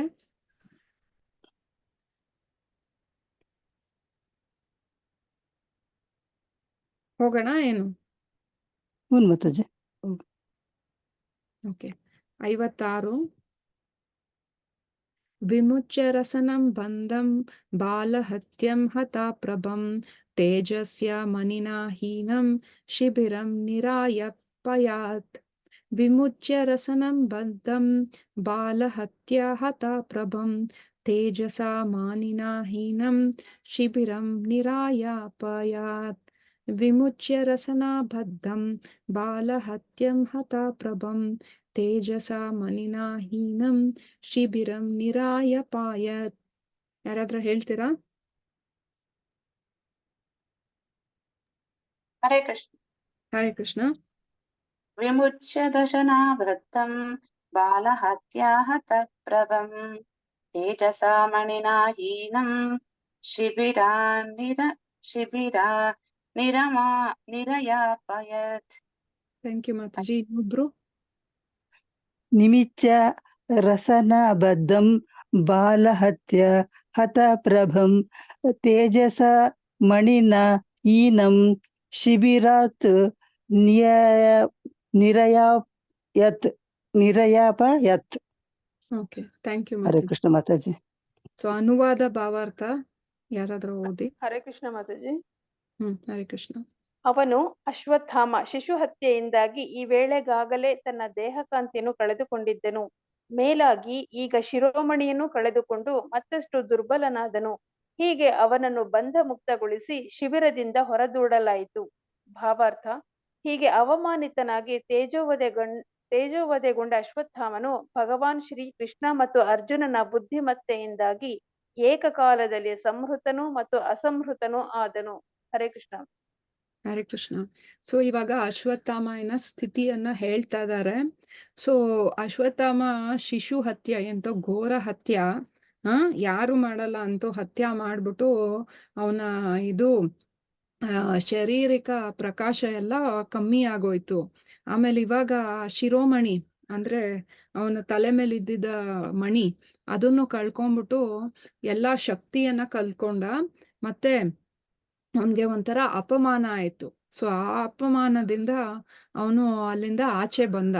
ಸೊ ಅವನ್ಗೆ ಈ ತರ ಆದ್ರೇನು ಕೂಡ ಬೇರೆಯವರು ನಾನೀಗ ಈ ತರ ಮಾಡಬಾರ್ದು ಅಂತ ಒಂಥರ ಪಶ್ಚಾತ್ತಾಪ ಬರುತ್ತೆ. ಇದು ಒಳ್ಳೆ ಒಳ್ಳೆ ಬುದ್ಧಿ ಇರೋರು ಮತ್ತೆ ಇದು ತಿಳುವಳಿಕೆ ಇರೋರು. ಬಟ್ ಅಶ್ವತ್ಥಾಮಗೆ ಅವನು ಅಹಂಕಾರದಲ್ಲಿ ಮೂಡ್ತಾ ಇದ್ದ. ಅಹಂಕಾರ, ಸಿಟ್ಟು, ಕೋಪ. ಸೊ ಈ ಗುಣದಲ್ಲಿ ಮೂಡ್ತಾ ಇರೋರು ಒಳ್ಳೆ ದುರ್ಯೋಧನನ ಅಣ್ಣ ಆಗ್ಬೇಕು ಇವನು ಅಶ್ವತ್ಥಾಮ. ಸೊ ಅದ್ರಲ್ಲಿ ಅವನ್ಗೆ ತಿಳುವಳಿಕೆನೂ ಬರ್ಲಿಲ್ಲ. ಇನ್ನ ಜಾಸ್ತಿ ಕ್ರೂರವಾದ ಕೆಲಸ ಮಾಡೋಣ ಅಂತ ಅವನು ಇನ್ನ ಮುಂದೆ ಹೋಗ್ತಾ ಇದ್ದ. ಸೊ ಇವ್ರು ಹಿಂಗ್ ಮಾಡಿದಾರೆ. ಇವಾಗ ಕಲಿಯುಗದಲ್ಲಿ ಈ ತರಾನೇ ಇವ್ರು ಹಿಂಗೆ ಮಾಡಿದ್ರೆ ನನ್ಗೆ ಕೆಟ್ಟದು, ನಾನು ಅದನ್ನ ಸಿಟ್ಟು ಮಾಡೋಣ, ಟಿಟ್ ಫಾರ್ ಟ್ಯಾಟ್ ಅಂತ ಹೇಳ್ತಾರಲ್ಲ ಆ ತರ ಬುದ್ಧಿ. ಸೊ ಅದನ್ನ ಮಾಡ್ತಾ ಹೋದ್ರೆ ಏನು ಅದಕ್ಕೆ ಇದು ಸಮಾಧಾನನೇ ಸಿಕ್ಕಲ್ಲ, ಇನ್ನ ಘೋರವಾಗಿ ಮಾಡ್ತಾ ಹೋಗ್ತಾ ಇರ್ತಾರೆ. ಸೊ ಈ ತರಾನೇ. ಸೊ ನಾವೇನ್ ಕಲಿಬೇಕು ಅಂದ್ರೆ, ಸಮಾಧಾನ ಬೇಕು ಅಂದ್ರೆ ನಾವು ತಿಳುವಳಿಕೆಯಿಂದ ಯೋಚನೆ ಮಾಡ್ಬೇಕು. ಇದು ನಾವು ಮಾಡ್ತಾ ಇರೋ ಕರ್ತವ್ಯ ಇದು ನಮ್ಗೆ ಒಳ್ಳೇದ, ಇದು ನಮ್ಗೆ ಗುರುಗೆ ಸಂತೋಷ ಕೊಡ್ತದ, ಇಲ್ಲಾಂದ್ರೆ ಕೃಷ್ಣನ್ಗೆ ತೃಪ್ತಿ ಕೊಡುತ್ತಾ ಇದು, ಇದರಿಂದ ನಮ್ಗೆ ಕರ್ಮ ಬರುತ್ತಾ, ಆ ತರ ಯೋಚನೆ ಮಾಡಿದ್ರೆ ನಾವು ಹೀನ ಕಾರ್ಯಗಳು ಮಾಡಕ್ಕಾಗಲ್ಲ. ಇನ್ನೊಂದು ಭಗವದ್ಗೀತೆಯಲ್ಲಿ ಅರ್ಜುನನೇ ಕೇಳ್ತಾರೆ ಸ್ವಯಂ, ಅದೇನು ಶಕ್ತಿ ಕೃಷ್ಣ ನಮ್ಮನ್ನ ಪಾಪ ಮಾಡಕ್ಕೆ ಒತ್ತಾಯಿಸುತ್ತಲ್ಲ, ಅದೇನು ಶಕ್ತಿ ಅಂತ. ಸೊ ಅದಕ್ಕೆ ಕೃಷ್ಣ ಏನು ಉತ್ತರ ಕೊಡ್ತಾರೆ ಅಲ್ಲಿ ಭಗವದ್ಗೀತೆಯಲ್ಲಿ? ಒಂದೇ ಪದ ಹೇಳ್ತಾರೆ, ಮಾಯೆ ಇಲ್ಲ. ಕೃಷ್ಣ ಏನ್ ಹೇಳ್ತಾರೆ, ಅದು ಕಾಮದಿಂದ ಅಂತ ಹೇಳ್ತಾರೆ. ಸೊ ಕಾಮನೇ ಎಲ್ಲ ಇದರ ಸೃಷ್ಟಿ, ಎಲ್ಲಾ ಪಾಪಗಳ ಸೃಷ್ಟಿ ಕಾಮದಿಂದ. ಸೊ ಈ ಕಾಮ ಎಲ್ಲಿದೆ ಅಂತ 2ನೇ ಅಧ್ಯಾಯದಲ್ಲಿ ಕೃಷ್ಣ ಹೇಳ್ತಾರೆ ಯಾವ ಜಾಗದಲ್ಲಿ ಅದ್ ಕೂತ್ಕೊಂಡಿದೆ ಅಂತ. ಸೊ ಅಶ್ವತ್ಥಾಮನು ಕೂಡ ಅದ್ರಲ್ಲೇ ಕೂಡಿದ. ಸೊ ಕಾಮ ಬರೋದು ಹೇಗೆ? ನಾವು ಇಂದ್ರಿಯ ತೃಪ್ತಿಯ ಭೋಗದಲ್ಲಿದ್ದಾಗ ಕಾಮಗಳು ಬರೋದು ಸಹಜ, ಮಾಯಿನ ಶಕ್ತಿಯಿಂದಾನೇ ಅದು ಆಗೋದು. ಸೊ ನಾವ್ ಇಲ್ಲಿಂದ ಏನ್ ಕಲಿಬೇಕು ಅಂದ್ರೆ, ನಾವ್ ಏನೇ ಕಾರ್ಯ ಮಾಡಿದ್ರೇನು ಕೃಷ್ಣನ ತೃಪ್ತಿಗೋಸ್ಕರ ಮಾಡಿದ್ರೆ ಅವಾಗ ನಮ್ಗೆ ಈ ತರ ಪಾಪ ಕಾರ್ಯ ಮಾಡಕ್ಕೆ ಒತ್ತಾಯ ಬರಲ್ಲ ಅಂತ ಇಲ್ಲಿ ಗೊತ್ತಾಗುತ್ತೆ. ಸೊ ನಾವಿನ್ ಏನಾದ್ರ ಆ ರೀತಿ ನಾವು ಮಾಡಕ್ ಹೋದ್ರೇನು ಒಳ್ಳೆ ಜನರ ಸಾಧು ಸಂಘದಿಂದ ನಮ್ಗೆ ಸೂಚನೆಗಳು ಬರುತ್ತೆ ನಾವ್ ಈ ತರ ಮಾಡ್ಬಾರ್ದು ಅಂತ. ಸರಿ, ಮುಂದೆ ಹೋಗೋಣ. ಇವಾಗ ವಪನಂ ದ್ರವಿಣಾಧನಂ ಸ್ಥಾನಂ ನಿರ್ಯಾಪನಂ ತಥಾ ಏಷಾ ಹಿ ಬ್ರಹ್ಮಬಂಧುನಾಂ ವಧೋ ನಾನ್ಯೋಸ್ತಿ ದಾಹಿಕಾಃ. ವಪನಂ ದ್ರಾವಿಣಾಧನಂ ಸ್ಥಾನಂ ನಿರ್ಯಾಪನಂ ತಥಾ ಈಶಾ ಹಿ ಬ್ರಹ್ಮಬಂಧೂನಾಂ ವಧೋ ನಾನ್ಯಸ್ತಿ ದೈಹಿಕಾಃ. ವಪನಂ ದ್ರವಿಣಾಧನಂ ಸ್ಥಾನಂ ನಿರ್ಯಾಪಣಂ ತಥಾ ಈಶಾ ಹಿ ಬ್ರಹ್ಮಬಂಧೂನಾಂ ವಧೋ ನಾಣ್ಯಸ್ತಿ ದೈಹಿಕಃ. ಓಕೆ, ಯಾರಾದ್ರೂ ಹೇಳ್ತೀರಾ?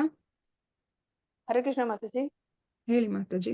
ವಪನಂ ದ್ರವಿಣಾದಾನಂ ಸ್ಥಾನ ನಿರ್ಯಾಪಣಂ ತಥಾ ಏಷ ಹಿ ಬ್ರಹ್ಮ ಬಂಧೂನಾಂ ಮಧೋ ನಾನ್ಯೋಸ್ತಿ ದೈಹಿಕಃ. ಹರೇ ಕೃಷ್ಣ. ಹರೇ ಕೃಷ್ಣ. ಇನ್ನೊಬ್ರು. ವಪನಂ ದ್ರವಿಣ ಆದನಂ ಸ್ಥಾನಾತ್ ನಿರ್ಯಾಪಣಂ ತಥಾ ಏಷ ಹಿ ಬ್ರಹ್ಮ ಬಂಧೂನಾಂ ವಧಃ ಅನ್ಯಃ ಅಸ್ತಿ ದೈವಿಕಃ. ಹರೇ ಕೃಷ್ಣ ಮಾತಾಜಿ. ನಾನ್ಯೋ ಅಸ್ತಿ ದೈಹಿಕಃ. ನಾನ್ಯೋ ಅಸ್ತಿ ದೈವಿಕಃ. ವಧೋ. ದೈವಿಕಃ ವಧು. ಹರೇ ಕೃಷ್ಣ ಮಾತಾಜಿ. ನೆಕ್ಸ್ಟ್ ಯಾರಾದ್ರೂ ಹೇಳ್ತೀರಾ? ಲಾಸ್ಟ್. ಹರೇ ಕೃಷ್ಣ ಮಾತಾಜಿ. ಹರೇ ಕೃಷ್ಣ. ವಪನಂ ದ್ರವಿಣಾಧಾನಂ ಸ್ಥಾನ ನಿರ್ಯಾಪಣಂ ತಥಾ ಏಷ ಹಿ ಬ್ರಹ್ಮ ಬಂಧೂನಾಂ ವಧೋ ನಾನ್ಯೋಸ್ತಿ ದೈಹಿಕಃ. ಹರೇ ಕೃಷ್ಣ. ಭಾವಾರ್ಥ ಮಾತ್ರ, ಅನುವಾದ ಮಾತ್ರ ಓದಿ. ಹೋದ್ರೆ ಮಾತಾಜಿ. ತಲೆಗೂದಲನ್ನು ಕತ್ತರಿಸುವುದು, ಸಂಪತ್ತನ್ನು ಕಿತ್ತುಕೊಳ್ಳುವುದು ಮತ್ತು ಮನೆ ಬಿಟ್ಟು ಓಡಿಸುವುದು ಇವು ಬ್ರಾಹ್ಮಣ ಬಂಧುವಿಗೆ ವಿಧಿಸಲಾಗಿರುವ ದಂಡನೆಗಳು. ಅವನ ದೇಹಾಂತ್ಯಕ್ಕೆ ಕಟ್ಟಳೆ ಇಲ್ಲ. ಹರೇ ಕೃಷ್ಣ. ಹರೇ ಕೃಷ್ಣ. ಸೊ ಇಲ್ಲಿ ಇನ್ನ ಜಾಸ್ತಿ ಪ್ರಭುಪಾದ್ ಇಲ್ಲಿ ಈ ಅನುವಾದ ಅಲ್ಲಿ ಇನ್ನ ಜಾಸ್ತಿ ನಮಗೆ ಎಕ್ಸ್ಪ್ಲನೇಷನ್ ಕೊಡ್ತಾರೆ. ಸೊ ಈ ತರ ಇದು ದಂಡನೆ ಕೊಡ್ತಾರಲ್ಲ, ಲೈಕ್ ಕೃಷ್ಣ ಅರ್ಜುನ ಕೊಡೋದು ಅಶ್ವತ್ಥಾಮಗೆ. ಸೊ ಅವನ ತಲೆ ಕೂದಲು ಕತ್ತರಿಸ್ತಾನೆ ಒಂದ್ ಭಾಗನ, ಮತ್ತೆ ಅವನ ಶಿರೋಮಣಿ ಅಂತ ಒಂದು ಮಣಿ ಇರುತ್ತಲ್ಲ ಅದನ್ನ ತೆಗ್ದಾಗ ಅದನ್ನು ಕೂಡ ಒಂದು ದಂಡನೆ, ಅಂದ್ರೆ ಸರಿಯಾದ ದಂಡನೆ. ಬ್ರಹ್ಮ ಬಂಧು ಆಗಿರೋದ್ರಿಂದ, ಅವನು ಹತ್ಯೆ ಮಾಡಿರೋದ್ರಿಂದ ಅವನು ಆತತಾಯ ಆದ, ಆಕ್ರಮಣಕಾರ ಆದ. ಆದ್ರೂ ಕೂಡ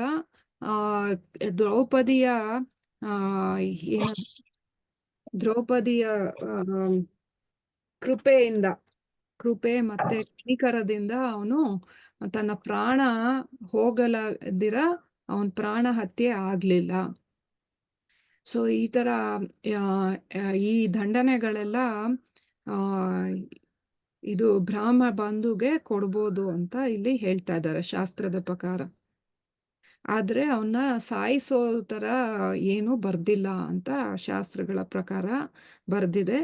ಬಟ್ ಏನು ಅಂದ್ರೆ ನೀವು ಇನ್ನೊಂದು ತಿಳ್ಕೊಬೇಕು, ಇಷ್ಟು ದಂಡನೆ ಕೊಟ್ರೇನು ಅಶ್ವತ್ಥಾಮನ್ಗೆ ಬುದ್ಧಿ ಇರ್ಲಿಲ್ಲ, ಇದರಿಂದ ಏನೂ ಕಲೀಲಿಲ್ಲ. ಮಾಡಿದ್ದು ಏನಕ್ಕೆ? ಅರ್ಜುನ ಅವನ್ಗೆ ಪಾಠ ಕಲೀಲಿ ಅಂತ. ಬಟ್ ಇಲ್ಲಿಂದನೂ ಗೊತ್ತಾಗುತ್ತೆ ಪಾಂಡವರು ಕೃಷ್ಣನ ಆಶ್ರಯ ಇರೋದ್ರಿಂದ ಅವ್ರಿಗೇನೇ ಆದ್ರೇನು ಕೃಷ್ಣ ಹೇಗೋ ಕಾಪಾಡ್ತಾರೆ. ಆಮೇಲೆ ಬಟ್ ಅಶ್ವತ್ಥಾಮ ಏನ್ ಅನ್ಕೊಂಡಿದ್ದಾರೆ, ನನಗೆ ಯಾರ ಆಶ್ರಯನೂ ಬೇಡ, ನನ್ನ ಅಹಮ್ಮೆ ನನ್ನ ಆಶ್ರಯ, ಸೊ ನಾನ್ ಮಾಡ್ಕೊಂಡು ಹೋಗ್ತೀನಿ ಅಂತ ಇದು. ಬಟ್ ಅವರು ಇದು ಪಾಂಡವರು ಇನ್ನೊಂದು ಕಾರಣ ಅವನ್ನ ಬಿಟ್ಟಿದ್ದು, ಅಶ್ವತ್ಥಾಮನ ಬಿಟ್ಟಿದ್ದು ಅಂದ್ರೆ ಅವರು ಗುರುವಿನ ಮಗ ಅಂತ. ಸೊ ಗುರುವಿನ ಇದು ಕೃಪೆಯಿಂದಾನೇ ನಮ್ಗೆ ಇಷ್ಟೊಂದು ಕಲೆ ಕಲ್ತಿದ್ದು.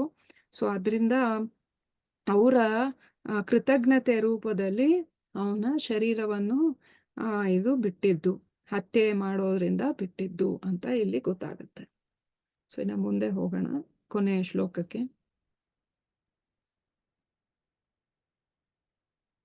ಸೊ ಇವಾಗ ಮುಂದೆ ಏನಾಗುತ್ತೆ ನೋಡೋಣ. ಪುತ್ರ ಶೋಕಾತುರಃ ಸರ್ವೇ ಪಾಂಡವಾಶಾಃ ಕೃಷ್ಣಾಯ ಸ್ವಾನಂ ಮೃತನಂ ಯತ್ ಕೃತ್ಯಂ ಚಕ್ರುರ್ ನಿರಾಹಾರಾನಧಿಕಂ. ಪುತ್ರ ಶೋಕಾತುರಃ ಸರ್ವೇ ಪಾಂಡವಾಸಃ ಕೃಷ್ಣಾಯ ಸ್ವನಂ ಮೃತನಂ ಯತ್ ಕೃತ್ಯಂ ಚಕ್ರುರ್ ನಿರಾಹಾರಾನಧಿಕಂ. ಯಾರಾದ್ರೂ ಹೇಳ್ತೀರಾ? ಮಾತಾಜಿ. ಹರೇ ಕೃಷ್ಣ. ಹರೇ ಕೃಷ್ಣ. ಪುತ್ರ ಶೋಕಾತುರಃ ಸರ್ವೇ ಪಾಂಡವಸಃ ಕೃಷ್ಣಯ स्वानमृतानां यत्कृत्यं चक्षु निहरदिकम्. ಇನ್ನೊಬ್ರು ಯಾರಾದ್ರು?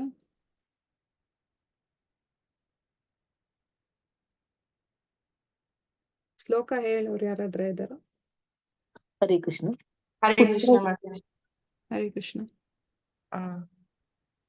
ಪುತ್ರ ಶೋಕಾತುರ ಸರ್ವೇ ಪಾಂಡವಾ ಸಹ ಕೃಷ್ಣಯ ಸ್ವಾನಾಮೃತಾನಾಂ ಯತ್ ಕೃತ್ಯಂ ಚಕ್ರುರ್ನಿರ್ಹಾರನಾಧಿಕಂ. ಹರೇ ಕೃಷ್ಣ ಮಾತಾಜಿ. ಲಾಸ್ಟ್ ಯಾರಾದ್ರೂ ಇನ್ನೊಬ್ರು? ಹರೇ ಕೃಷ್ಣ ಮಾತಾಜಿ. ಹರೇ ಕೃಷ್ಣ. ಪುತ್ರ ಶೋಕಾತುರ ಸರ್ವೇ ಪಾಂಡವ ಸಹ ಕೃಷ್ಣಯ ಸ್ವನಂ ಪ್ರತನಂ ಯತ್ಕೃತ್ಯಂ ಚಕ್ರುರ್ ನಿರ್ಹರಣಾಧಿಕಂ. ಹರೇ ಕೃಷ್ಣ. ಹರೇ ಕೃಷ್ಣ. ಅನುವಾದ ಓದ್ತೀರಾ? ಅನಂತರ ಓದ್ಲ ಮಾತಾಜಿ. ಅನಂತರ ಶೋಕ ತಪ್ತರಾದ ಪಾಂಡವ ಪುತ್ರರು ಮತ್ತು ದ್ರೌಪದಿ ತಮ್ಮ ಬಂಧುಗಳ ಕಳೇಬರಗಳಿಗೆ ಅಂತ್ಯ ಸಂಸ್ಕಾರವನ್ನ ಯಥೋಚಿತವಾಗಿ ನಡೆಸಿದರು. ಇಲ್ಲಿಗೆ ಶ್ರೀಮದ್ ಭಾಗವತದ 1ನೇ ಸ್ಕಂದದ ದ್ರೋಣಪುತ್ರರಿಗೆ ದಂಡನೆ ಎಂಬ 7ನೇ ಅಧ್ಯಾಯದ ಭಕ್ತಿ ವೇದಾಂತ ಭಾವಾರ್ಥವು ಮುಗಿಯಿತು. ಹರೇ ಕೃಷ್ಣ ಮಾತಾಜಿ. ಸೊ ಪಾಂಡವರು ಇದು ತುಂಬಾ ಬೇಜಾರಾಗಿ ತುಂಬಾ ಶೋಕದಲ್ಲಿದ್ರು, ಮಕ್ಕಳು ಸತ್ತೋಗಿದ್ದಾರೆ ಅಂತ. ಸೊ ಇವಾಗ ಈ ಅಶ್ವತ್ಥಾಮ ಕತೆ ಆದ್ಮೇಲೆ ಅವರೆಲ್ಲ ಬಂದು ಅಂತಿಮ ಕ್ರಿಯೆಯನ್ನು ಮಾಡಿದ್ರು ಮಕ್ಕಳನ್ನ. ಇವಾಗ ಇಲ್ಲಿ ಏನ್ ಕಲಿಬೋದು ಅಂದ್ರೆ, ಅವ್ರ 5 ಮಕ್ಕಳು ಮಲ್ಕೊಂಡಿದ್ದಾಗ, ಮುಗ್ಧರಾಗಿದ್ದಾಗ ಅವ್ನ್ ಬಂದು ಸಾಯಿಸಿದ್ದು. ಬಟ್ ಈ ತರ ಎಲ್ಲ ಮಾಡ್ದಾಗುನು ಕೃಷ್ಣನ್ಗೆ ಗೊತ್ತಿತ್ತು ಈ ತರ ಎಲ್ಲ ಆಗುತ್ತೆ ಇನ್ ಮುಂದೆ ಅಂತ. ಬಟ್ ಈ ತರ ಕೃಷ್ಣ ಗೊತ್ತಿದ್ರೇನು ಪಾಂಡವರು ಯಾವತ್ತೂ ಅವ್ರನ್ನ ಪ್ರಶ್ನೆ ಮಾಡಿಲ್ಲ ಕೃಷ್ಣನ. ಇವ್ನಿದ್ದಾಗುನು ನೀನ್ ಕಾಪಾಡ್ಬೋದಾಗಿತ್ತಲ್ಲ ಕೃಷ್ಣ ಈ ಹೀನ ಕಾರ್ಯದಿಂದ, ಅಶ್ವತ್ಥಾಮ. ಸೊ ನೀನ್ ಯಾತಕ್ಕೆ ಇದನ್ನ ಮಾಡಂಗೆ ಆಯ್ತು ಅಂತ ಯಾವತ್ತು ಒಂದ್ ಸತಿನೂ 1 ನಿಮಿಷನೂ ಪ್ರಶ್ನೆ ಮಾಡ್ಲಿಲ್ಲ. ಇನ್ನ ಮುಂದೇನು ಮಾಡಲ್ಲ. ಯಾತಕ್ಕೆ? ಎಲ್ಲ ಒಳ್ಳೇದಕ್ಕೆ ಮಾಡ್ತಾರಂಬದು ಗೊತ್ತಿತ್ತಲ್ಲ ಮಾತಾಜಿ ಪಾಂಡವರಿಗೆ. ಅವ್ರ ಪಕ್ಷಪಾತಿ ಆಗಿದ್ರು. ನೀವ್ ಇವಾಗ ಆನ್ಸರ್ ಮಾಡ್ಬೇಡಿ, ನೆಕ್ಸ್ಟ್ ಕ್ಲಾಸಲ್ಲಿ ಎಲ್ಲಾರು ಯೋಚನೆ ಮಾಡಿ ನನ್ಗೆ ಈ ಪ್ರಶ್ನೆಗೆ ಉತ್ತರ ಕೊಡಿ. ಎಷ್ಟೊಂದು ಪಾಯಿಂಟ್ಸ್ ಇದೆ ಅದರಲ್ಲಿ. ಆಮೇಲೆ ನೋಡಿ, ಇನ್ನ ಅವರು ಅತಿ ದೃಢವಾಗಿ ತಮ್ಮ ಭಕ್ತಿ ಸೇವೆನ ಮಾಡಕ್ಕೆ ಹೋದ್ರು. ನಾವೇನಾದ್ರ ಇದ್ರೆ ಅವ್ರ ಜಾಗದಲ್ಲಿ ನಾವೇನ್ ಅನ್ಕೊಂತೀರಿ, ಇಷ್ಟೊಂದು ದುಃಖ, ಇಷ್ಟೊಂದು ಕಷ್ಟ ಬರ್ತಾ ಇದೆ, ಯಾತಕ್ ಭಕ್ತಿ ಸೇವೆ ಮಾಡೋಣ, ಅದ್ರ ಬದಲು ನಾವು ನೆಮ್ಮದಿಯಾಗಿರ್ಬೋದು ಅಂತಾನೆ ಅನ್ಕೊಂತೀರಿ. ಬಟ್ ನೋಡಿ, ಪಾಂಡವರ ಜೀವನದಲ್ಲಿ ಒಂದೊಂದು ಕಷ್ಟಗಳು, ಒಂದೊಂದು ವಿರುದ್ಧಗಳು ಎಲ್ಲಾನು ಬಂದ್ರೇನು ಕೂಡ, ಎಷ್ಟು ಕಠಿಣವಾಗಿದ್ರೇನು ಅವರ ಜೀವನದಲ್ಲಿ ಅವ್ರು ಯಾವಾಗೂ ಕೃಷ್ಣನ ಆಶ್ರಯ ತಗೊಂತಾ ಇದ್ರು. ಇನ್ನ ಹೆಚ್ಚು ದೃಢ ಭಕ್ತಿಯಿಂದ ಅವರು ಭಕ್ತಿ ಸೇವೆನ ಮಾಡ್ತಾ ಇದ್ರು. ಸೊ ಇದರಿಂದ ಏನು ಕಲಿಬೋದು ಅಂದ್ರೆ, ನಾವು ಕಷ್ಟ ಬಂದ್ರೆ ಅಲ್ಲ ವೆಂಕಟರಮಣ, ಸುಖ ಬಂದ್ರೇನು ಕೂಡ ವೆಂಕಟರಮಣನ ನೆನೆಸ್ಕೊಬೇಕು ಅಂತ ಇಲ್ಲಿ ಪಾಂಡವರಿಂದ ಕಲಿಬೋದು. ಮತ್ತೆ ನಾವ್ ಹೇಗೆ ಭಕ್ತಿ ಸೇವೆ ಮಾಡ್ಬೇಕು, ಏನೇ ಬಂದ್ರೇನು ಕೂಡ ಇದು ನಮ್ಮ ಜೀವನದ ಒಂದು ಭಾಗ. ಕಷ್ಟನೂ ಸುಖ ಬರುತ್ತೆ ಹೋಗುತ್ತೆ, ಬಟ್ ನನ್ನ ಗುರಿ ಏನು, ಕೃಷ್ಣನ ಸೇವೆ ಮಾಡ್ಕೊಂಡು ಕೃಷ್ಣನ ಹತ್ರ ಹೋಗೋದು. ಅದನ್ನ ಮಾತ್ರ ಅವಕಾಶ ಮಾಡ್ಕೊಡಿ ದೇವ್ರೆ ಅಂತ ಕೇಳ್ಕೊಂಡು ಹೋಗ್ಬೇಕು. ನನ್ನ ಕರ್ಮ ಅನುಸಾರ ಈ ತರ ಎಲ್ಲ ಆಗುತ್ತೆ. ಎಷ್ಟೊಂದು ಜಾಸ್ತಿ ನಾನು ಅನುಭವಿಸ್ಬೇಕಾಗಿತ್ತು, ಬಟ್ ಇಷ್ಟೇ ಚೂರು ಕೊಡ್ತಾ ಇದ್ದಾರೆ ಕೃಷ್ಣ ಅಂತ ನಾವು ಕಲ್ತ್ಬಿಟ್ಟು ಹೋಗ್ಬೇಕು. ಇವನ್ ಶ್ರೀಲ ಪ್ರಭುಪಾದ್ ಜೀವನದಲ್ಲಿ ಅವರು ಪ್ರಚಾರ ಮಾಡಕ್ಕೆ ಹೋದಾಗ, ಹಡಗಲ್ಲಿ ಜಲದೂತದಲ್ಲಿ ಹೋದಾಗ ಅವ್ರಿಗೆ 2 ಹೃದಯ ಅಪಘಾತ ಆಯ್ತು. ಅವಾಗ ಎಷ್ಟು ವಯಸ್ಸಾಗಿತ್ತು. ಆಮೇಲೆ ಆ ಜಲದೂತ ಅಲ್ಲಿ ಹೋಗ್ತಾ ಇರೋವಾಗ ಅವ್ರಿಗೆ ತುಂಬಾ ಬೇಜಾರು ಆಗ್ತಾ ಇತ್ತು. ಯಾತಕ್ಕಂದ್ರೆ ಅದು ಸಮುದ್ರದ ಮಧ್ಯೆ, ಸೊ ಸಮುದ್ರದ ರೋಗ ಎಲ್ಲ ಇತ್ತು. ಆದ್ರೇನು ಕೂಡ ಅವರು ಒಂದು ಉತ್ತಮವಾದ ಗುರಿ, ಎಲ್ಲಾರ್ಗೂ ಕೃಷ್ಣ ಪ್ರಜ್ಞೆ ಕೊಡಕ್ಕೆ ಅವರು ಅದನ್ನೆಲ್ಲ ಬಿಟ್ಬಿಟ್ಟು ಕೃಷ್ಣನೇ ಆಶ್ರಯ ತಗೊಂಡು ಶ್ರೀಲ ಪ್ರಭುಪಾದ್ ಹೋಗಿದ್ದಕ್ಕೆ ಇವಾಗ ಎಲ್ಲ ಮನೆಯಲ್ಲೂ ಕೃಷ್ಣನ ಹೆಸರು, ಕೃಷ್ಣನ ನಾಮ ಸ್ಮರಣೆ ಎಲ್ಲ ಬಂದಿದೆ. ಯಾರಿಂದ? ಇದು ಪ್ರಭುಪಾದಿನ ಕೃಪೆ. ಇವತ್ತು ಭಾಗವತಂ ನಾವು ಓದ್ತಾ ಇರೋದು ಕೂಡ ಪ್ರಭುಪಾದಿನ ಕೃಪೆಯಿಂದ ನಮಗೆ ಬಂದಿರೋದು. ಅವ್ರು ಎಷ್ಟೊಂದು ರಾತ್ರಿ ನಿದ್ರೆ ಮಾಡ್ದಿರ ನಮಗೆ ಈ ಪ್ರಭುಪಾದು ಭಾವಾರ್ಥಗಳನ್ನ ಬರ್ದಿದ್ದಾರೆ. ಸೊ ಅದನ್ನ ನಾವು ಏನ್ ಮಾಡ್ಬೇಕು? ನಾವು ದಿನನಿತ್ಯ ಓದಬೇಕು ಅಷ್ಟೇ ಇರೋದು. ಬಟ್ ನಾವೇನ್ ಮಾಡ್ತೀರಿ? ಆಲಸ್ಯ. ಸೊ ಇದನ್ನೆಲ್ಲ ಇದು ಕಲಿಯುಗದ ಪ್ರಭಾವದಿಂದ ನಾವು ಹೀಗಿದ್ದೀರಿ. ಬಟ್ ಪಾಂಡವರ ಬಗ್ಗೆ ಎಲ್ಲ ಕಲ್ತು ನಾವು ನಮ್ಮ ಜೀವನನೂ ಸ್ಮೂತ್ ಆಗಿರಲ್ಲ. ನಮ್ಮ ಜೀವನದಲ್ಲೂ ಕೂಡ ತುಂಬಾ ಕಷ್ಟಗಳು ಬರುತ್ತೆ. ಕಷ್ಟ ಸುಖ ಎಲ್ಲಾರ ಜೀವನದಲ್ಲೂ ಇರುತ್ತೆ. ನಾವು ಹೇಗೆ ತಗೊಂತೀರಿ? ಕೃಷ್ಣನ ಆಶ್ರಯ ತಗೊಂತೀರಾ ಇಲ್ಲಾಂದ್ರೆ ನಾವು ಮನಸ್ಸಿನ ಆಶ್ರಯ ತಗೊಂತೀರಾ? ಅದು ನಮ್ಗೆ ಬಿಟ್ಟಿದ್ದು. ಸೊ ಕೃಷ್ಣನ ಆಶ್ರಯ ತಗೊಂಡ್ರೆ ಈ ತರ ನಾವು ಯಾವಾಗೂ ವಿಜಯೀ ಭವ ತರಾನೇ ಇರ್ತೀರಿ ಅಂತ ಇಲ್ಲಿ ಗೊತ್ತಾಗುತ್ತೆ. ಸೊ ಇಲ್ಲೇನಾದ್ರೂ ಪ್ರಶ್ನೆ ಇದೆ ಇಲ್ಲೋರ್ಗೂ ಈ ಮಾಡಿರೋ ಶ್ಲೋಕದಲ್ಲಿ? ಏನಾದ್ರ ಅರ್ಥ ಆಗಿಲ್ವಾ?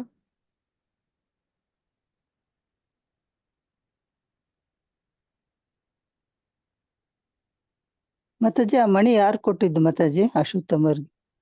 ಅದು ಒಂದ್ ದೊಡ್ಡ ಕಥೆ. ಅದು ಹುಟ್ಟದಾವ್ಗೆನೆ ಅಶ್ವತ್ಥಾಮಗೆ ಬಂದಿದ್ದು. ನೆಕ್ಸ್ಟ್ ಕ್ಲಾಸ್ ಅಲ್ಲಿ ಆ ಮಣಿ ಬಗ್ಗೆ ನಾನು ಹೇಳ್ತೀನಿ. ಆಗ್ಲಿ ಮಾತಾಜಿ. ಹೇಳಕ್ ಶುರು ಮಾಡಿದ್ರೆ ತುಂಬಾ ದೊಡ್ಡ ಇದು ಕತೆ ಅದು. ಸರಿ ಮಾತಾಜಿ. ಈಗ್ಲೂ ಕೂಡ ಅಶ್ವತ್ಥಾಮ ಇದಾರೆ ಅಂತ ಹೇಳ್ತಾರೆ, ಓಡಾಡ್ತಾ ಇದಾರೆ ಅಂತ.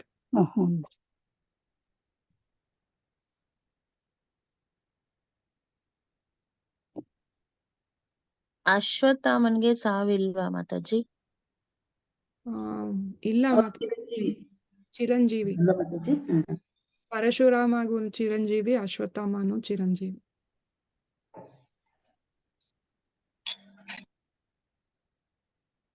Thank you Mataji.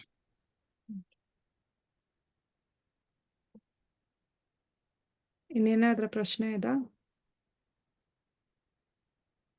ಅರ್ಥ ಆಯ್ತಾ ಎಲ್ಲಾನು? ಅರ್ಥ ಆಯ್ತು Mataji.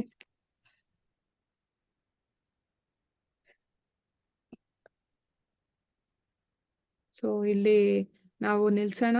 Bhagavatam class next class ಇದು ಮೀಟ್ ಮಾಡೋಣ.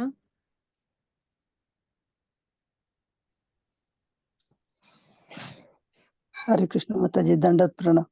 ಹರೇ ಕೃಷ್ಣ. ಧನ್ಯವಾದ ಮಾತಾಜಿ. ಹರೇ ಕೃಷ್ಣ. ಹರೇ ಕೃಷ್ಣ. ಹರೇ ಕೃಷ್ಣ ಮಾತಾಜಿ, ದಂಡವತ್ ಪ್ರಣಾಮ. ಮಾತಾಜಿ ಧನ್ಯವಾದ.